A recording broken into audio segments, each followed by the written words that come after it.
ինչ չեք կարող անել թանգարանում։ Միգուցե գրքերում նշված են տարբեր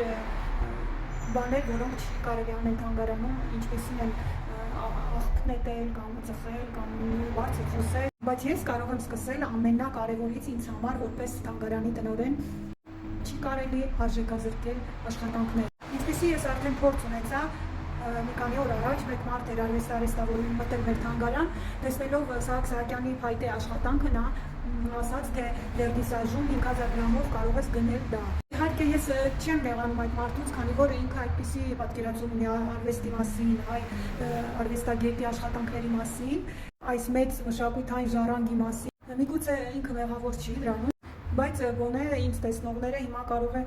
իմանան, որ այդպիսի բաներ անել չի կարելի թանգարանում եւ համեմատել մեկ նկարիչի մյուսի հետ, հատկապես դա էլ է շատ էթիկայից դուրս։ Չիմանալով Սահակ Սահակյանի աշխատանքի պատմությունը, որ անգամ եթե իր մատը կպել ինչ-որ թղթին, նա արդեն արժեք ունի,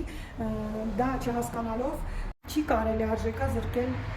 արվեստագետի աշխատանքը։ Չիմանալով թե Սահակ Սահակյանի փայտե գործերը քանի եկեղեցու դռներ են Նախշազարդում, թե վանքի